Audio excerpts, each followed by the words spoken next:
Ayya. Akkamitti yoo nama harkaatti baarrayde murteessatti dawwalchi hime Allah dubbiidha jedhoo isaan miti tol. Khalaas ayya akkamiyyoo nama harkaatti baarrite beetee dhufte maati isaan irra dabaafatte.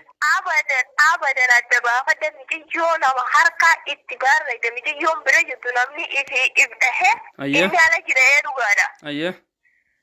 Akkasimi. Akkasii inni ala jira quban qabu miyyoo nama harkaatti baarrite. Aboo diigamti yoo Abdullahi hin taphatin abbuleeyyan tiyya. Ayya khalaas ayya. Aaneeso jawwaalan kaasu hanga kana danaa baasuu eegifu namni karaa meeqatti fassaratee waa meeqa jechuu jira namni ni ati hanga kana adda baafattee na himuu qeetiif galatoomi ammoo deema aaneeso irra dawwali lakkoofsa 34 kaasi jiin deemi. Aaneeso ol goree itti jee isaa fi miti yoon bira jiru waan bira jiru jecha. Dhugaadha. Hanga diinni baatutti bakki jalaa dhaqu abadan hin jiru. Wanni jawwaalallee kaasuuti duuf hin jirtu deem kaasii nam tokko information gayaa kan nijiin kalas deem abdi yala jawwaala kaasii jiin. Gaan kanuma aaneesoo kan nisiisee hin dhufanii. Kalaas aaneesoo himsisiifnaan namni miiciyyoo dheessuun nama eessaati dhaggeeffadhu ayyaantu. Namni miiciyyoo dheessuun nama eessaati. Waan sibira hafuutu dubbate sagalee dhiyeeta na gurraan dhageessa gara nagaltee jirti. Dhugaadha. Goggosee miiciyyoo tabira jirtu haasofsiifne. Ayya. Kalaas. Shugudii miiciyyoo nama harkaa itti baate nama harkaa itti baate. Okay namni harkaa itti baate suni nama ganda keenyaati moo nama eessaati jechuu kiyya. Nama warra baddannooti. Nama warra baddannooti ta'ee miti miyyoo san beektaa ta'ee sidoo itti san. Aamni kee ganaa eega isi bargaa. Kalaas ayyee taate ganaa taanu jala deemataa galatoomi ulfaadha ayyaantu teenya bakka ati silleen dararru ati fiifuu nama garaa qabuu tanaa wajjin arabaa keessa dhaabbatu jirta. Hanganuma addanuu baasuu qeetiifuu galatoomi ulfaadhu ammoo dhaqi laa takkittiin si dammadu deema aanee son sirkee abdii jalaa kaasiyyiin sawaa 34 deem jalaa kaasiyyiin. Abdii jalaa kaasee miti si fidii aanan rabboonu isaa. Deema jee raqama kiyya kanatti kanni deema raqama kiyya kanatti kanni. Qabi jalaa. Yallaa deemiti dawwali ammaan jalaa qaba. Waan baay'ee nama gaddisiisu oduu laphee nama cabsu obboleettiin keenya tokko Saawud Arabiyaa keessatti lubbuun ishee darbee jira. Sababiin lubbuun ishee darbeef hanga ammaa garuu hin beekamne sabab isheen dabartee ijaazaa buutetii kan bira itti buute suni qawwee dhandhee ajjeese shugguxii dhandhee ajjeese jedhanii akkasumas immoo kun immoo ofiif of ajjeeste jedhanii waan akkasii haasa'aa jiramoo jechuudha miidiyaa kana gubbaatti. Dhugaa baay'ee tokko nama gaddisiisa.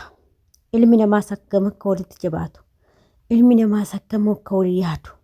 Micoon tuni guyyaa tokkoffaa reef ijaazadhaa buutee guyyaa lama keessatti lubbuun ishii darbee jechuudha. Nan nyaadhan tun nama nyaatti. Har'a isheenis immoo ijaazaa buutee kanatti iddoo san keessatti immoo lubbuun ishii darbee jechuudha. Kuni nuti faraduu hin dandeenyu waaqayyo yaa faradu malee. Maaliif kuni harka isheetiin ofitti tokkostee of ajjeesti jedha. Kun immoo nama harkaa itti baate jedha. Kun immoo mucaasaa isheen achi teechi biratti ijaazaa buutetu ajjeesi jedhan. Inni suuraa olii gadi ari'aa jiru akkasumas sagalee olii gadi ari'aa jiru. Hanga ammaa qoratamaa jirti. Qorannaan yaa waga ammaa hin mirkanoofne waan baay'ee nama gaddisiisu obboloota koo jechuudha. Dhugaa waaqayyoo jechuudha. Ani kan baay'ee na gaddisiise biyya hormaa keessatti du'uudha. Du'ammoo akka maleettis du'u. Yoo akka malees hin jedhu duuti biyya hormaa akka maleedha. Har'a mucayyoon tuni takka ofii fajjeestee dhuuni takka immoo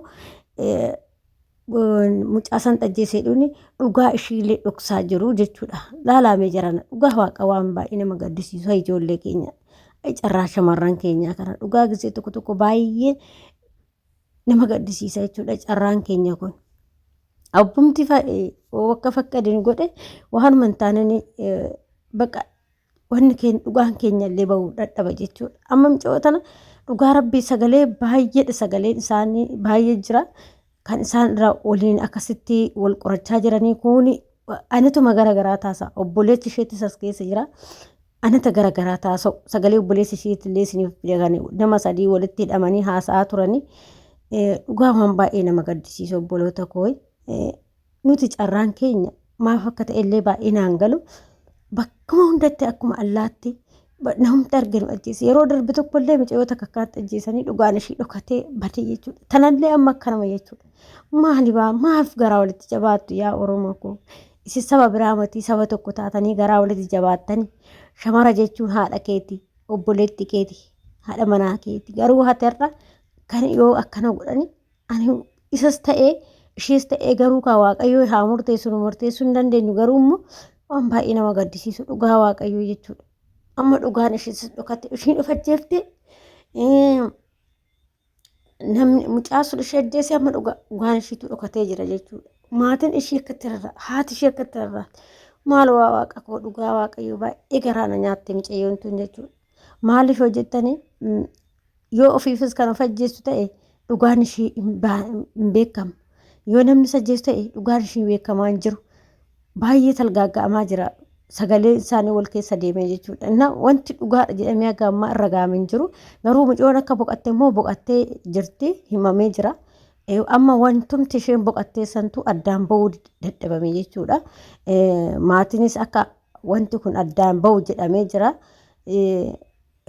Akka nuuf himamu addaan bahee jedhamee jira. Mucaanis immoo kun silkii kaasuu dida jedhanii mucaan amma isheen biratti buutee takka isa ajjeesee takka ofiif ajjeefti jedhanii waa akkasii haasa'aa jirani dhugaa waan baay'ee nama gaddisiisu obboloota koo jechuudha. Ani maaliif akka ta'e amma tokkoffaa wanti maal godha mee fakkeenyaaf amma hundi keenya dalagachuu baane maal godha qawween yookiin shugguxiin achi keessaa maal godha nuyyuu gaafii tokko natti ta'an maalidha inni eenyuun oofi diina maalitiin eeggachuuf shugguxii bitatee biyya alaatti dalagachuuf immoo shugguxii bitachuudha. Kuni waan baay'ee nama gaddisiisu ijoolleen keenyas wanta as keessattuu jiran ijoolleen dhiiraa keenya kuni wanni bakka waraana wayii jiramoo biyya ormaa keessa jiraachaa sibiila walii gabbaatanii deeman maalidha inni kunillee kunuu gaafii natti ta'e maal godha qawweedhachi keessaa nutuu gaafii ani kan gaafii natti ta'eyyuu isa kanaadha jechuudha kan gaafii hagammaa natti ta'e indee nuti dalagachuu bahe malee ilmi namaa kun kan dalagachuu bahe malee waraana wayii keessa hin jiru waraana wayii biyya ormaa keessa hin jiru doo biyya keenya ta'e waraana jedhanii wayiin of eega jedhan maal of eeguuf bitate ammas keessatti dhugaa waaqayyoo maalidha inni kun ara kun dhugaa waaqayyoo doo qabame keessaayyuu hin bahu barra dhugaa maaliif sibiila as keessa waan gochuun baay'ee biyya tasgabbii qabdu akka keenya sanii mati jechuudha biyya keenyatti immoo hin beektani. Inna kun waan baay'ee nama gaddisiisudha. Jireenyuma addunyaa tanaatu qormaata hedduu qabaaddu. Amma mucoon tun guyyaa takkitti ijaazaa buutee ishiidhayyuu dhabamte jechuudha. Bakkumatti lubbuun ishii dhabamte. Lubbuun ilma namaa shunkurtii taate akkuma arganitti ajjeesu. Amma yoo inni ajjeese hin ba'e ishii ofuuf hojjetteetti namni ragaa ishiidhaaf ta'u hin jiru. Dhugaan ishii dhokatte jechuudha. Dhugaa waaqayyoo jechuudha. Ayi shamara keenya.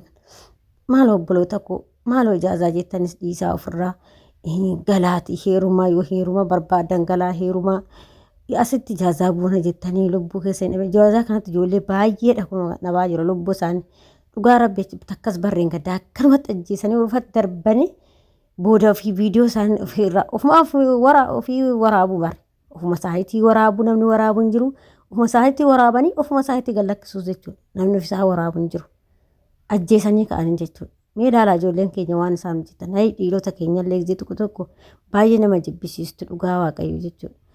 Waan akkanaa hojjettanii har'a shamara irratti waan akkanaa hojjettanii yookiin yoo ishii waas hin didde akkas gootu jechuudha. Lubbuu ishii baastu jechuudha. Kanaaf obboleettii keenya waaqayyoon jannataan ishee haa qananiisu. Maatii isheetiif fi firoottan isheetiif jajjabina haa kennu wanti godhamu jiru kuni kan ta'e immoo darbee jira lubbuu mucatti darbee jira wanti deebi'u hin jiru garuu immoo dhugaan ishee osoo baate dhugaa ishee kan ishee mucaa sunis kan ajjeessu ta'e yoo ofiis kan of ajjeessu ta'e dhugaan ishee bahuu qaba akkasuma immoo mucaa sun qoratamee sibiilli sun maal godhachi mana sanii maal godha mana ijaarsa sibiilli maal inni faayidaan isaan achitti fidanii har'a lubbuu mucayyoo tanaa dhabsiisan maalidhaan innaa kunis gaafii yookiin immoo mucaa sun qabamee gaafatamuu qaba seeratti dhiyaatee dhugaa rabbi maaliif lubbuudha dhugaa rabbi kuni dubbii lubbitu lubbuu jechuun immoo hin beektanii takka baatu hin deebitu waan ta'eef kuni mucaan kun dirqama isaati waanuma fe'illee ta'u amma shakkamaan isaa qabamuu qaba sibiila san isatu mana isaa itti fide isatu har'a ishii hin hojjefte dirqama mucaa sun qabamee hidhamuu qaba. Bakka maaliif dhugaa mucayyoo tanaa dhoksaa jiru akkana si achi argutti jechuudha. maaliif obboleettuma keenya ishiinis akkuma kiyya nan dalagadha akkuma keetii nan dalagadha jetteeti garuu yaa'u ka namni ijaazas bu'uun yaa'u ijoolleen baddee ala hojjettu kun yaa'u akkasuma ijaazaa bu'uu waanuma jiru waan ta'eef garuu ishii ijaazaa buutee sababa kanaan lubbuu ishii dhabde jechuudha. Lubbuu ishii waaqayyoon jannataan ishee haa qananiisu isiniin jedha obboloota koo waan baay'ee nama gaddisiisu adaraa wantoota akkanaarraa illee of eeggannoo godhaa. Waaqayyo sinaa eegu bakkuma jirrutti waaqayyoon nu haa tiksu isiniin jedha. Nagaa ta'aa fayyaa ta'aa viidiyoo walitti deebinutti.